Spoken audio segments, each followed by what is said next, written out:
Alright guys, so for this next video we are going to look at different types of candles, and from what we see here, I know a lot of these names might seem complicated. This isn't the hard part, trust me. You don't need to know all of these things. It's just good to know them, you know, so you can understand what they're called and you can also be able to speak easily to other traders. But this isn't the hard part, trust me. The hard part is like just losing your mind, you know, like it's psychology, bro. Genuinely, that's the hard part.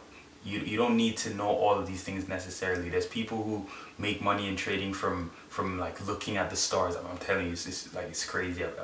It's genuinely so crazy. But yeah, okay, so let's get into this. So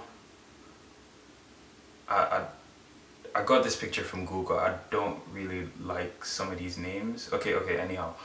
First one we have big white candle. Next one we have big black candle.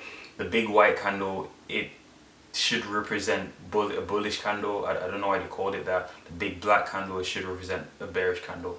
These two are basically your standard candles. These are like kind of standard, you know. Yeah. Then for the doji candle, I could call it an indecisive candle, where, you know, depending on how it closes, it's kind of like it was a bigger fight between the buyers and the sellers. I know the terminology is a bit, but it's just to explain this in the best way possible. But yeah, the candle's quite indecisive, you know. Then this one, we have the dragonfly doji. In other words, it's still like a rejection candle. If you see these kind of candles, know that price could reject upwards when you see this candle. So it means price is likely, since price is perhaps rejecting from a key level. Then we have the gravestone candle. You know that price is rejecting from this level to push price lower. So when you see this kind of gravestone doji candle, know that price is likely to go low. I don't really like these names. These names make things seem a bit more complicated than they are. And yeah, but everything is not about candles. These candles, you know, you still need context, you still need narrative. You can't just see one of these candles and say, oh, I've seen this candle, now I can sell, now I can buy. You know, there's still a lot of context needed, because you will see thousands of these when you open your chart to trade.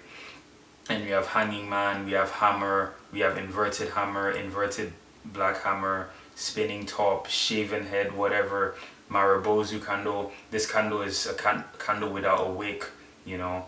We have, yeah, so these are basically just different types of candles. It's just nice for you to know this information about different candlesticks, but you will be seeing them on your chart, and you know, it's just good for you to know that just because you see this candle is not necessarily confirming that you should buy. There's still a lot of things that, you know, you need to see and you need to know before using these candlesticks. Well, okay.